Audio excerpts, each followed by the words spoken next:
रजत जयंती उत्सव कार्यक्रम में प्रधानमंत्री नरेंद्र मोदी देहरादून पहुंचे हैं। संबोधन उन्होंने अपना दिया है और इस वक्त आप देख सकते हैं मेरे साथ उत्तराखंड प्रदेश की पारंपरिक वेशभूषा में कुछ महिलाएं मौजूद हैं जो पीएम मोदी का संबोधन जिन्होंने सुना और लगातार कार्य भी कर रही हैं, चाहे फिर वो अपने स्तर से हो या फिर सरकार के स्तर से हो। तो इन महिलाओं से हम बात करते हैं। क्या नाम है आपका? मेरा नाम श्रीमती शोभना देवी जी। आप लोग पहुंचे, पीएम को आपने सुना, किस तरह से लगा उनका संबोधन और आप लोग क्या कुछ कर रहे हैं? हाँ, उनका जो संबोधन था सर तो बहुत अच्छा था।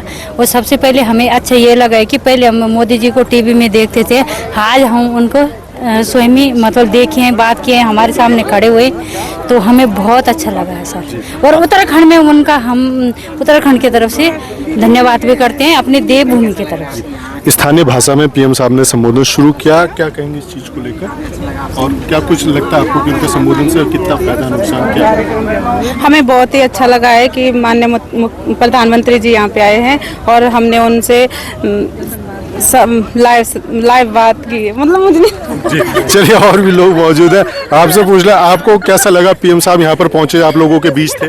बहुत ही अच्छा लगा। हमें बहुत ही गर्व होता है कि हम उनसे मिले आज और महिलाओं को एक पहचान मिली। हम पहले महिलाएं घर के अंदर तक सीमित थे, आज हम 10 रुपए से लेकर जमा करते थे समूह में, फिर हमने 100 रुपए से शुरू किया। आज हम लखपति दीदी बन चुके हैं और हमारे पास रोजगार है, काफ़ी आर्थिक स्थिति हमारी काफ़ी सुधर चुकी है और हमें नाम मिला, पहचान मिला, जैसे बैंक सखी हो गया, पीआरपी हो गया, पशु सखी होगी, बीमा सखी, हमें बहुत ही पहचान मिला। गर्व होता है हमें काम करने में कि हम कुछ हैं। धन्यवाद। आपको क्या कुछ कहना है चीज को लेकर? चलिए, और भी लोग हैं, आप कुछ बताएंगे पीएम को लेकर? चलिए, महिलाएं हैं, पहुंची हैं काफी दूर दूर से और लगातार जो चीजें हैं वो सबके सामने है। आपको क्या कुछ? सबसे पहले मेरा नमस्कार। हम जब से हम NRLM से जुड़े हुए हैं, राष्ट्रीय ग्रामीण आजीविका से मिशन से जुड़े हुए हैं, तब से हमें बहुत कुछ सीखने को मिला। घर से बाहर भी हम NRLM के द्वारा ही निकले, क्योंकि हमें उससे पहले हम घर में ही मतलब हमें कोई रोजगार उसके द्वारा ही जो हमें NRLM के द्वारा रोजगार मतलब बनाने का या फिर उसको तैयार करने की प्रशिक्षण भी दिया गया, जिसमें हमें रुचि रहती थी उसी में हमें प्रशिक्षण भी दिया जाता था। हम एक तरीके से कह सकते हैं NRLM हमने हमारी इतनी सहायता करी है कि हम अपनी किस्मत अपने हाथ से लिख सकते हैं। अपनी सहायता हम अपने आप से कर रहे हैं। और आज जब यहाँ पर प्रधानमंत्री जी आए थे तो उन्होंने हमें एक बात कही है कि ये हमारी उत्तराखंड देवभूमि है। और सर मुझे नहीं आ रहा होगा। चलिए, तो लगातार ये महिलाएं हैं जो यहाँ पर स्थानीय स्तर पर काम कर रही हैं और अपना खुद से स्वरोजगार की दिशा में भी काम कर रही हैं। तो आज प्रधानमंत्री मोदी इनके बीच पहुंचे थे, संबोधित उन्होंने किया और कई बातें उत्तराखंड प्रदेश को लेकर कही हैं।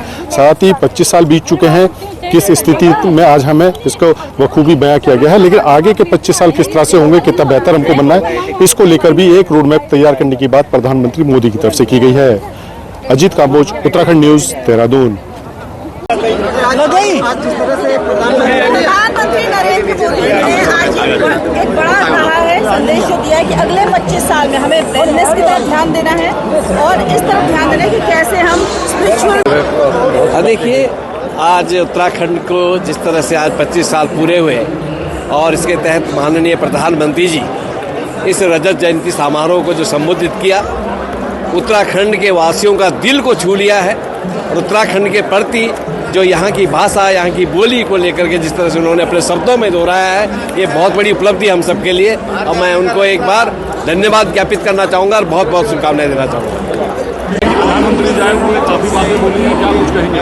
मैं आज इस गौरव दिवस पर देश के यशस्वी प्रधानमंत्री जी का धन्यवाद और आभार व्यक्त करता हूं कि जिन्होंने इस उत्तराखंड की चिंता कही और उन्होंने एक बात अपने वक्तव्य में कही कि मैं प्रत्येक उस गरीब और किसान, उस व्यक्ति के साथ हूँ, उस परिवार के साथ हूँ, उस उत्तराखंड के साथ हूँ। वो विषम से विषम परिस्थिति में उत्तराखंड के साथ है। ये हमारे लिए गौरव की बात है। मैं आदरणीय प्रधानमंत्री जी का बहुत बहुत धन्यवाद और आभार व्यक्त करता हूँ और समस्त प्रदेशवासियों को इस रजत जयंती की बहुत बहुत बधाई और शुभकामनाएं देता हूँ।